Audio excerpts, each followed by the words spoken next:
오늘 우리에게 주시는 하나님의 말씀은 빌립보서 4장 6절과 7절 말씀입니다. 우리 같이 한번 읽어보도록 하겠습니다. 같이 읽습니다. 시작. 아무것도 염려하지 말고 다만 모든 일에 기도와 간구로 너희 구할 것을 감사함으로 하나님께 아뢰라. 그리하면 모든 지각에 뛰어난 하나님의 평강이 그리스도 예수 안에서 너희 마음과 생각을 지키시리라. 아멘. 예배 분하고 인사하겠습니다. 사랑하고 축복합니다. 사랑하고 축복합니다. 자, 설교를 시작하기 전에 우리 영상 하나 보고 우리 같이 하나님의 말씀을 보도록 하겠습니다.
사랑하는 성도 여러분, 우리의 인생 가운데 가장 아름다운 삶이 무엇일까요? 그것은 바로 감사하는 삶이죠. 감사라는 말이 성립하기 위해서는 세 가지 조건이 충족해야 합니다. 첫 번째는 대상이죠. 감사라는 말 속에는 누군가 그렇게 감사할 수 있도록 원인을 제공한 사람이 있습니다.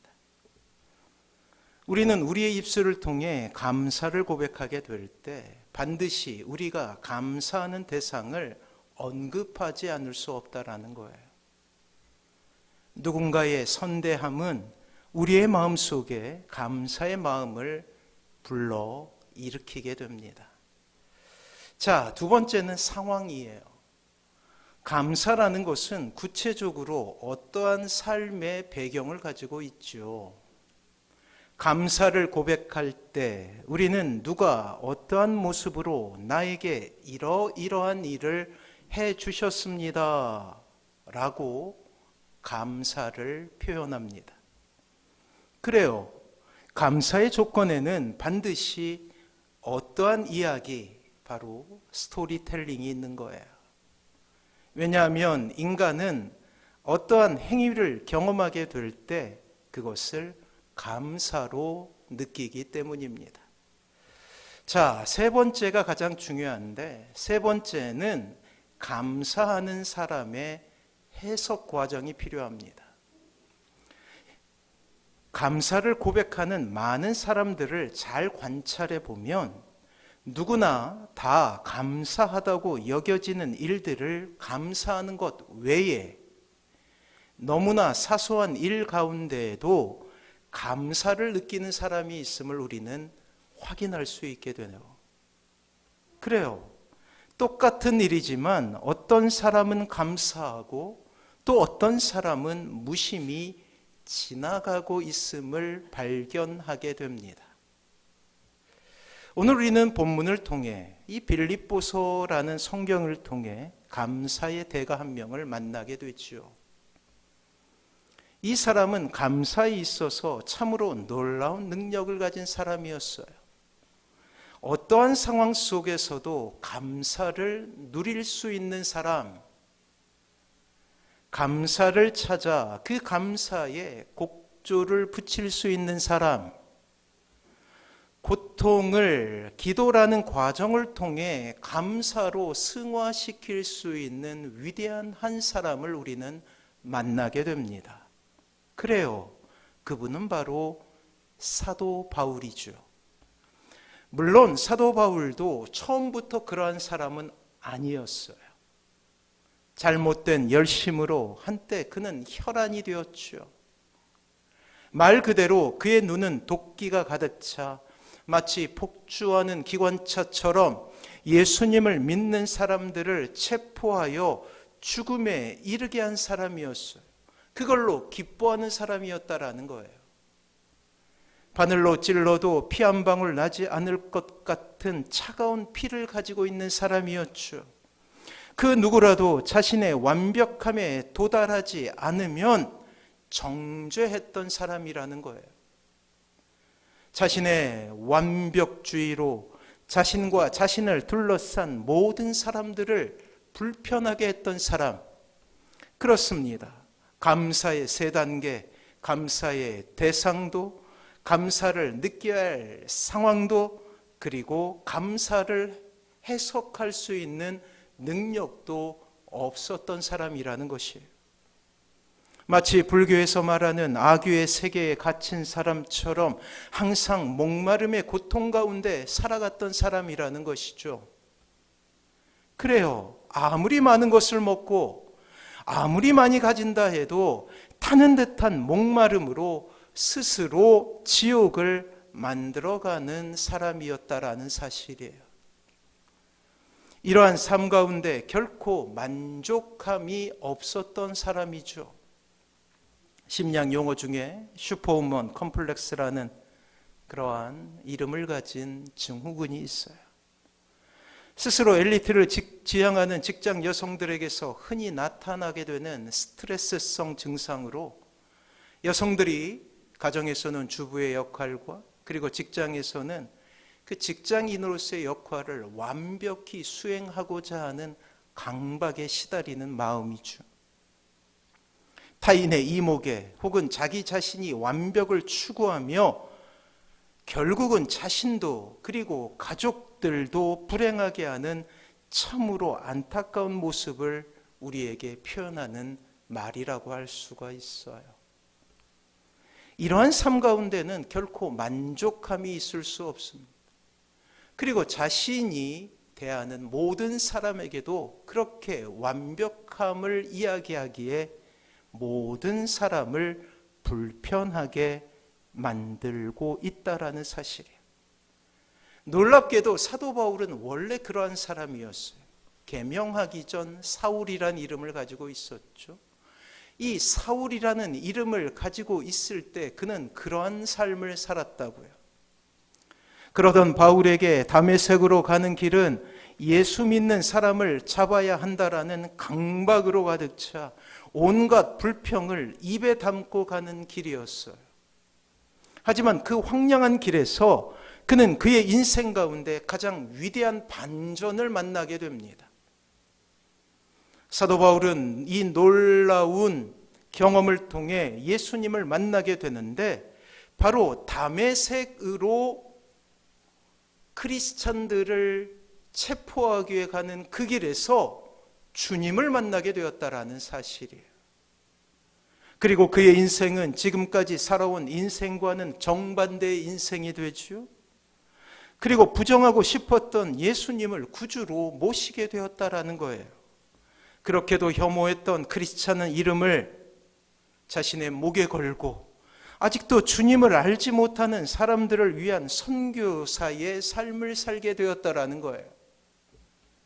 이렇게 자신의 인생의 변화를 겪게 된 사도 바울의 인생을 한 구절로 표현한 감격적인 고백이 우리가 읽게 되는 이 빌립보서에 있어요. 빌립보서 3장 7절과 8절 말씀을 우리 같이 한번 읽어보도록 하겠습니다. 주보에 있습니다. 같이 한번 읽어볼까요? 시작.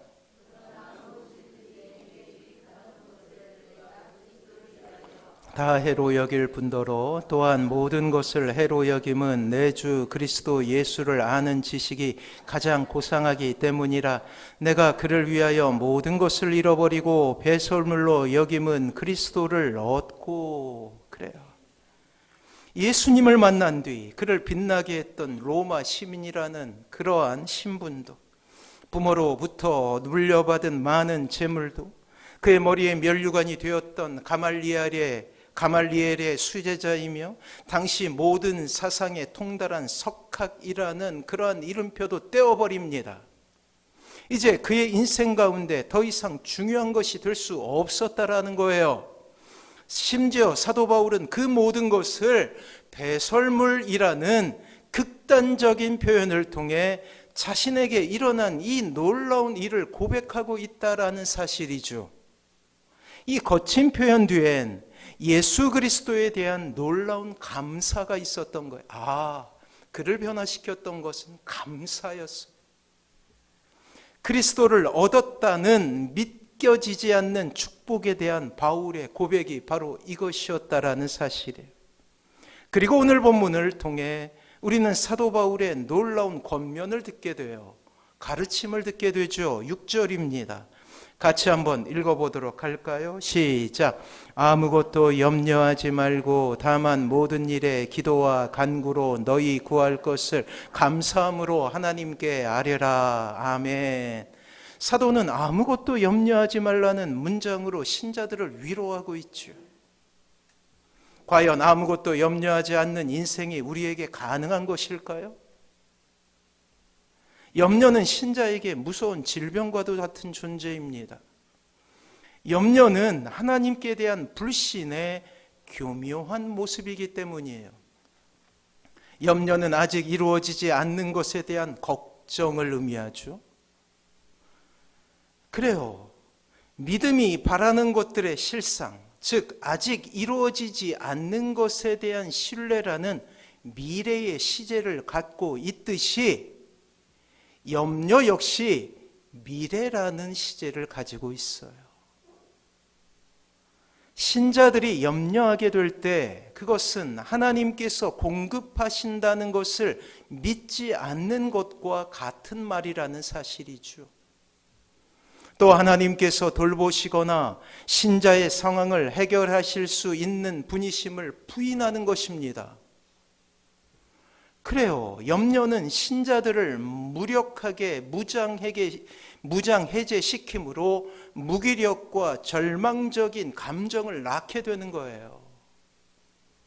바울은 오늘 본문을 쓰며 이미 빌립보 교인들이 경험하고 있는 염려에 대한 마음을 경계하고 있습니다. 자, 빌립보 교인들의 불안과 염려의 원인이 무엇일까요? 우리는 먼저 사도 바울이 빌립보서를 쓰고 있었던 상황을 이해할 필요가 있어요. 빌립보서에 별명이 있죠. 그것은 기쁨의 서신이라는 별명이 붙어 있어요. 사도 바울은 빌립보서를 쓰며 무려 기쁨이라는 단어를 16번이나 사용하고 있습니다. 바울 자신이 기뻐하고 있고 또한 이 서신서를 읽고 있는 빌립보 교인들에게도 기뻐하라 권면하고 있어요. 참으로 기쁨이 충만한 서신입니다. 하지만 빌립보서에 또 다른 별명이 있는데 그것은 옥중서신이에요. 기쁨을 말하고 있는 사도는 실제 이 빌립보서를 쓸 때 말로 닿을 수 없는 고난과 고통 가운데 있었다라는 사실이죠. 로마의 감옥 혹은 에베소의 감옥으로 여겨지는데 그가 편지에 언급했듯이 죽음이 그를 넘보는 상황 속에서 이 빌립보서를 빌립보 교회에 편지하고 있었던 것이죠. 빌립보 교회에 편지를 보내는 사도 바울은 극심한 고통 속에 있었습니다. 감옥이라는 현실적인 어려움은 지금의 교도소를 생각하는 우리의 상식과 저만치 떨어져 있는 극한의 고통이 이루어지고 있는 장소였어요. 자존감이 땅에 떨어지고 자신의 존재 가치가 바닥에 내동댕이 쳐서 수시로 폭력을 행사하는 참으로 극악의 고통 가운데 있었다라는 것이죠.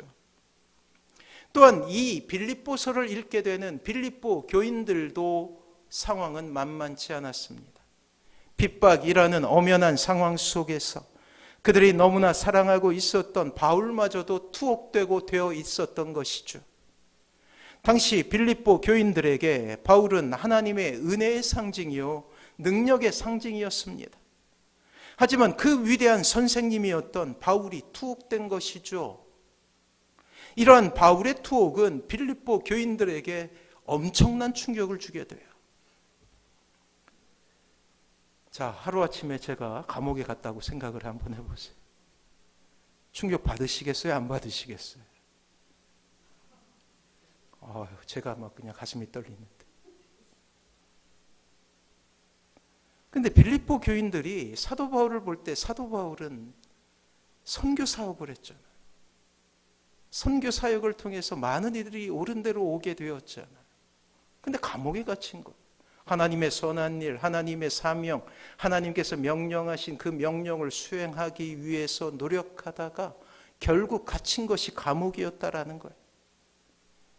그러하기에 빌립보 교인들은 이렇게 생각한 것이죠. 혹시 자신들도 이렇게 고난을 당할까 염려가 생긴 거예요. 하나님을 믿는 믿음에 굳은 신뢰가 깨어지고 하나님의 돌보심에 대한 의심이 생기기 시작합니다. 그리고 이러한 일은 구체적으로 공동체의 분열로 이어지게 되었어요. 유력한 교회 지도자들 간에 다툼이 생기게 된 것이죠. 이러한 상황 속에서 많은 성도들은 상처를 받고 자칫 교회 공동체 전체가 무너질 수 있는 아주 심각한 상황 속에 놓이게 됩니다. 사랑하는 성도 여러분, 신자가 발을 디디고 살아가는 곳은 세상이라는 척박한 곳임을 기억하십시오. 우리의 신앙의 선배들은 이러한 세상을 이렇게 표현했어요. 사망의 음침한 골짜기라고 표현했고요. 내 눈물이 주야로 내 음식이 되었도다 라고 표현했으며 내 뼈를 찌르는 칼같이 내 대적이 나를 비방하며 라고 고백했고 아골골짝 빈들이라 이야기했으며 내 뼈가 숯같이 탔음이니이다 라고 고백을 했어요.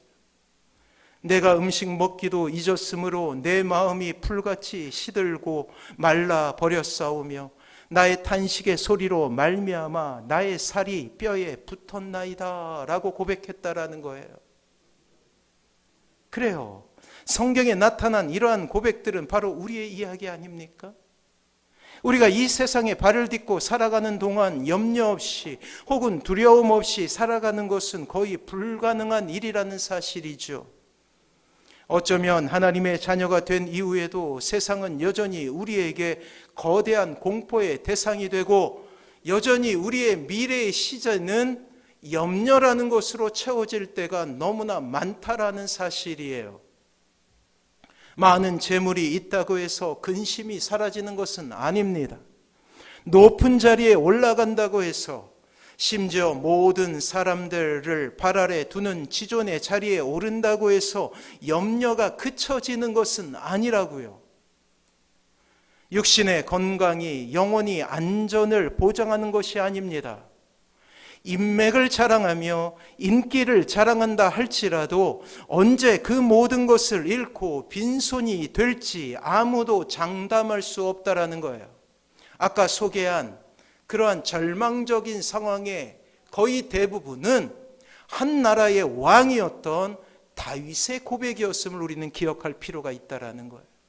아골 골짝 빈들, 사망의 음침한 골짜기, 한 나라의 왕의 고백이었어요. 이것이 바로 이 세상을 살며 우리가 얻게 된 결론 아닙니까? 이러한 염려 가운데 빠진 신자들에게 사도 바울은 특단의 명령을 하고 있어요. 그래요. 염려를 이길 수 있는 한 가지 처방전을 우리에게 제공하고 있는데 그것은 바로 감사입니다. 6절 말씀이에요. 우리 같이 한번 읽어봅니다. 시작.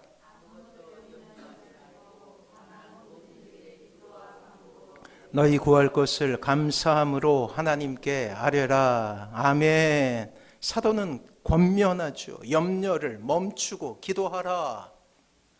염려를 멈추고 기도와 간구로 감사함으로 구하라 라고 말씀하고 있어요. 특히 기도를 이야기하며 간구라는 표현을 사용하고 있죠. 이 간구는 간절히 구한다라는 거예요. 여러분들은 어떨 때 간절히 구하시나요? 여러분들의 삶 가운데 아마도 문제가 생기고 어려움이 생겼을 때 여러분들은 간절히 구하게 될 거예요. 문제가 생겼다라는 것이죠. 염려가 찾아왔다라는 것이죠. 간구는 절실하게 드리는 기도 아닙니까? 기도의 간절함에 대한 표현입니다. 절대 물러설 수 없다라는 의지예요. 그렇습니다. 사도는 마치 전쟁을 치르는 것처럼 기도를 표현하고 있다라는 거예요. 배수의 진을 치고 기도하라 말씀하고 있습니다. 사랑하는 성도 여러분, 우리 안에 이러한 기도의 열렬함이 회복되기를 원합니다. 염려와 기도는 결코 공존할 수 없기 때문이에요. 기도하는 사람은 염려할 수 없어요. 염려하는 사람은 기도할 수 없다는 것과 같은 말이죠. 기도 자체가 하나님을 신뢰함에 대한 외적인 표현이기 때문이에요. 특별히 사도는 감사로 하나님께 아뢰라는 조금은 낯선 표현을 사용하고 있죠. 저는 이것을 조금 더 쉽게 감사를 가부라는 기도라고 표현하겠습니다. 그래요. 감사를 가부라는 거예요. 미리 땡겨 쓰는 거예요. 감사의 원래 의미는 과거와 현재라는 시제 가운데 사용하는 용어 아닙니까? 이러한 일이 있었기 때문에 누군가에게 감사한다라는 의미를 가지고 있어요. 그래서 그 주된 시제는 과거예요. 하지만 우리가 드려야 될 기도의 시제는 미래 아닙니까? 이러한 일을 해주실 하나님께 감사합니다 라고 기도하는 거예요. 감사는 하나님께 나아가는 믿음의 자세에 대해 초점을 맞추게 되는 것이죠. 이렇게 기도와 감사가 하나가 되어 신뢰의 강화가 생기게 되는 거예요. 사랑하는 성도 여러분, 감사를 가부라는 것보다 강력한 기도는 없습니다. 막연한 믿음이 아니에요. 하나님에 대한 신뢰함이 없이는 이러한 기도를 할 수 없다라는 것이죠. 특별히 자녀들을 위해서 기도할 때 감사를 가부라는 기도로 나아가시기 바랍니다. 자, 여러분의 인생에 여러 가지 문제를 하나님께 내려놓고 기도하는 참으로 귀한 기도가 될 거예요. 눈물로 주님 앞에 지금의 아픔을 아뢰는 것 역시 참으로 귀한 기도 아닙니까? 하지만 더욱 강력하게 우리의 인생을 변화시키는 기도는 감사를 가부라며 하나님께 미리 감사해 보는 것이에요. 여러분이 그렇게 기도하면 하나님은 얼마나 부담스럽겠어요. 그렇게 기도해 보세요. 오늘 본문을 통해 우리는 사도의 놀라운 자신감을 보게 됩니다. 아무것도 염려하지 말라는 이 후기는 과연 어디에서 나온 것일까요? 조금 전에 말씀드렸듯이 사도 바울은 구속된 몸이었어요. 감옥에 있었다고요. 실제로 바울은 죄수의 몸으로 자신의 몸 하나 건사하기 힘든 상황 아닙니까? 그러나 바울은 아주 담대한 제안을 한치의 의심도 없이 하고 있다라는 사실이에요. 오늘 본문은 아니지만 빌립보서 4장 4절을 통해 이렇게 이야기하고 있어요. 주 안에서 항상 감사하라. 내가 다시 말하노니 기뻐하라. 여기서 문제는 항상이란 단어에 있죠. 그냥 기뻐하고 감사하는 건 누구나 하는 일 아닙니까? 하지만 항상이란 단어를 우리가 접하게 되면 그것은 거의 불가능한 일처럼 여겨진다라는 거예요. 이러한 항상이란 단어는 오늘 본문에 이뤄서는 다른 표현으로 사용되고 있는데 오늘 본문을 통해서는 이렇게 표현하고 있어요. 아무것도 염려하지 말고. 어쩌면 요즘 친구들 말로 마치 이것은 근자감으로 표현되죠. 근거 없는 자신감 말이에요. 너무나 무모해 보이는 제안처럼 들리지 않습니까? 누군가는 이야기하겠죠. 조롱하며 바울의 입을 닫게 만들려고 할 것입니다. 당신 몸이나 잘 간수하세요. 당신 자신이나 걱정하세요. 라고 말이에요. 이 세상 속에서 우리가 듣게 되는 바로 그러한 조롱의 음성 아닙니까? 너나 잘하세요. 하지만 우리는 곧 이어진 7절 말씀을 통해 바울이 가지고 있었던 이 자신감의 근거를 알 수 있게 되죠. 자, 7절이에요. 같이 한번 읽어봅니다. 시작. 그리하면 모든 지각에 뛰어난 하나님의 평강이 그리스도 예수 안에서 너희 마음과 생각을 지키시리라. 아멘. 뭐라고 말씀해요? 모든 지각에 뛰어난 하나님의 평강이라고 막 이야기하고 있어요. 온 신경이 여러분들을 향해 있는 거예요. 시편에 보면 눈동자와 같이 지키신다라는 표현이 있죠. 눈동자와 같이 지키신다는 것은 어떤 의미일까요? 자, 손가락을 이렇게 하나 딱 들어보세요. 자, 들어보세요. 들어보시고 눈에다가 눈동자 같이 어떻게 지키는가 한번 보도록 하겠습니다. 확 찔러보는 거예요. 자, 진짜 찔러면 안 되고 딱 하시면 무의식 중에 눈꺼풀이 내려오게 돼 있어요. 그렇죠. 눈깜빡할새라고 표현하지 않습니까? 어떠한 상황 속에서도 이 눈꺼풀은 자신의 눈동자를 지키기 위해서 무의식 중에 반응하게 되는 거예요. 이것이 눈동자처럼 우리를 지키신다라는 표현의 정확한 의미 아닙니까? 사랑하는 성도 여러분, 모든 지각에 뛰어난 하나님의 평강이 사도 바울은 지금 이 순간에도 자신을 완벽하게 이해하시는 하나님의 헤아리심을 보고 있다라는 거예요. 사랑하는 성도 여러분, 누군가 나를 완벽하게 이해한다고 생각해 보십시오. 작은 신음소리에도 반응하시는 분이 있다고 생각해 보세요. 소리를 죽여 우는 여러분들의 소리를 들으시고 위로를 주시는 분이 계신다고 생각을 해보세요. 실망하고 좌절하여 절로 고개가 떨구어질 때 어느샌가 내 곁에 오셔서 손을 잡아주시는 분이 있다라고 생각해 보세요. 그래요. 사랑의 다른 말은 이해입니다. 사랑의 깊이는 이해의 깊이와 다르지 않아요. 사랑의 시작은 이해로부터 시작됩니다. 사랑은 타인의 아픔의 이유에 대해, 슬픔의 이유에 대해 헤아림으로 시작되는 거예요. 오늘 사도는 염려 대신 감사로 이 세상을 살아가야 될 이유에 대해 이렇게 말씀하시죠. 하나님은 완벽하게 우리를 이해하고 계신다라고 말씀하고 있습니다.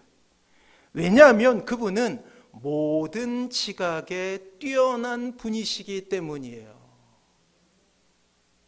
사랑하는 성도 여러분, 그 하나님이 우리의 편이 되어주심을 믿으시기 바랍니다. 자, 이 세상에서 소망을 잃고 스스로 목숨을 끊는 사람들이 많이 있어요. 공통된 특징은 그 생사의 갈림길에 설 때 반드시 자신이 죽을 수도 있다라는 암시를 주변에 보내게 되는 거예요. 어느 날 갑자기 아무런 예고나 징후 없이 스스로 목숨을 끊는 사람이 없다라는 거예요. 외로워, 고독해, 힘들어, 아파라고 누군가에게는 이야기한다라는 거예요. 그래서 저 한강에 가면 이 다리가 있잖아요.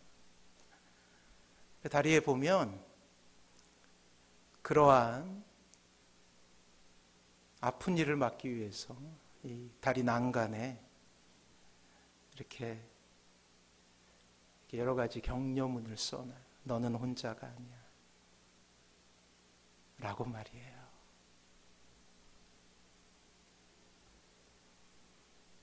누군가 자신의 마음을 헤아리고 편히 되어준다면 그는 스스로 자신의 목숨을 버리는 일에서 돌이킬 수 있게 된다는 것이죠. 그렇습니다. 이 시대의 비극은 자신을 이해해 줄 수 있는 그 한 사람이 없다는 거예요.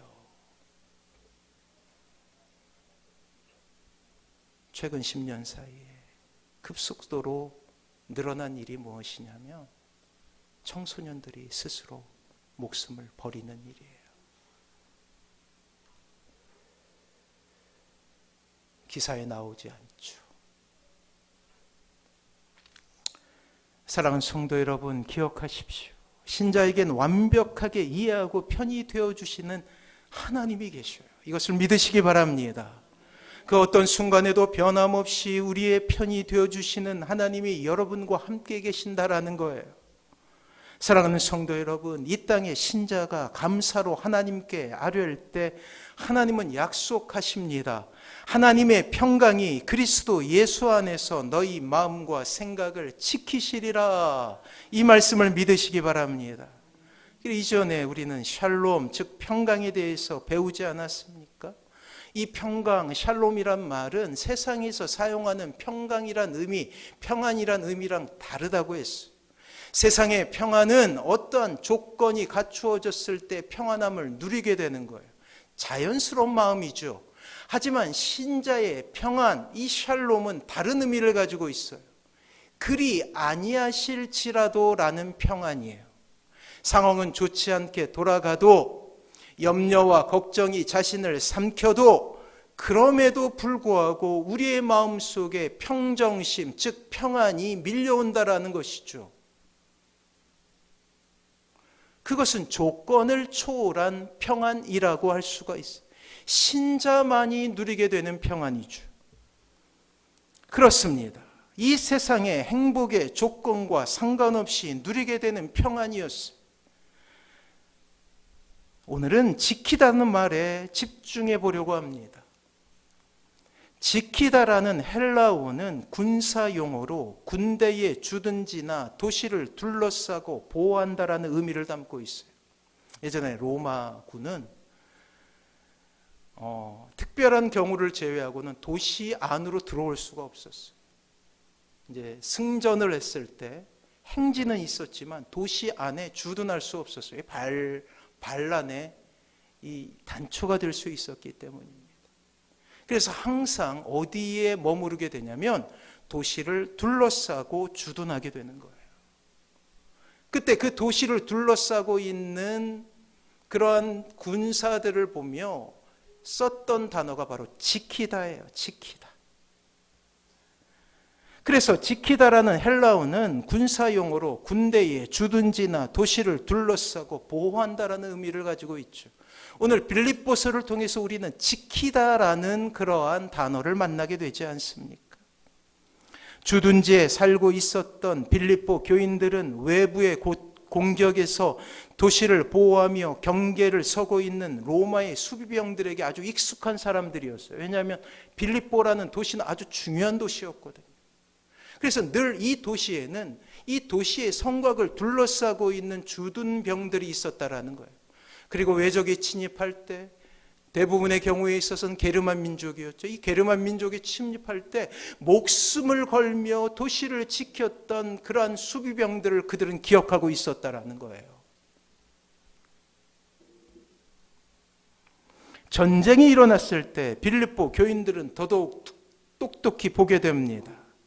이 수비병들이 목숨을 걸고 자신들을 위해 피를 흘리는 장면들을 말이에요. 시민의 안녕과 목숨을 위해 초계와 같이 자신을 버리는 모습을 그들은 보고 있었다라는 것이죠. 그렇습니다. 지킨다라는 말을 들었을 때 빌립보 교인들이 기뻐하는 모습을 한번 상상해 보세요. 하나님이 우리를 지키시는데 목숨을 걸고 지키신다라는 그러한 뜻으로 그들은 받아들이고 있다라는 거예요. 사랑하는 성도 여러분, 하나님은 이렇게 신자들을 지키십니다. 사랑하는 성도 여러분, 기억하시기 바랍니다. 여러분들의 인생을 하나님께서는 이렇게 지키셔요. 십자가를 통해서 우리에게 증명하고 계시지 않습니까?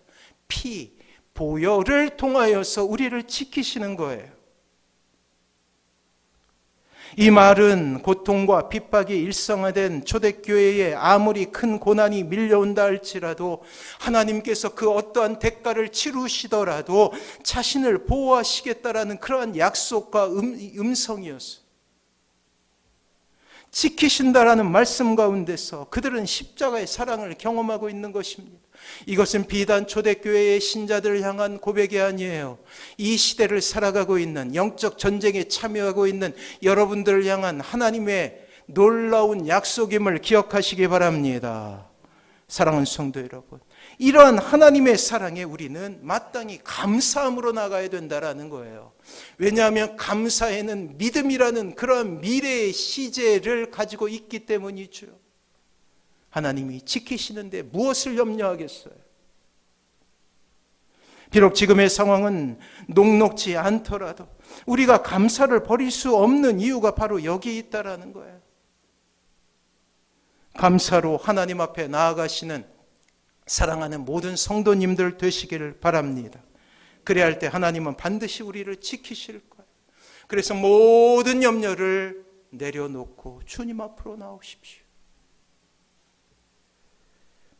추수감사 주일은 지나온 삶에 대한 감사이지만 미래에 대한 감사이기도 한 시간입니다. 모든 염려를 주께 맡기고 주님만을 바라보며 나아가시는 귀한 은혜가 있길 주님의 이름으로 축원합니다. 우리 다시 한번 찬양함으로 주님 앞에 나아갈게요. 날 구원하신 주 감사. 우리 다시 한번 부르도록 하겠습니다. 날 구원하신 주 감사.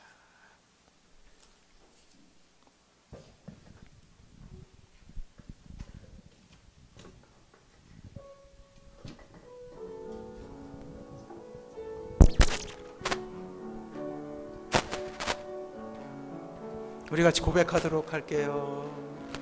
날 구원하신 주 감사, 모든 것 주심 감사, 지난 추억이 내 감사, 주 내 곁에 계시네, 향기로운 봄철의 감사, 외로운 가을 날 감사, 사라진 눈물도 감사, 나의 영혼 감사해, 응답하신 기도 감사, 거절하신 것 감사, 해처럼 높으신 감사,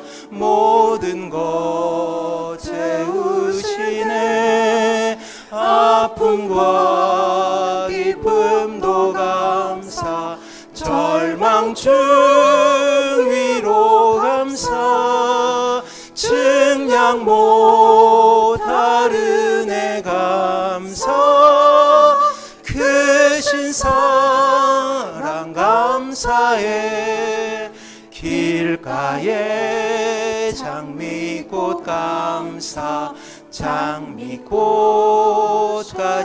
감사, 따스한 사랑의 가정, 일용할 양식 감사, 기쁨과 슬픔도 감사, 하늘 별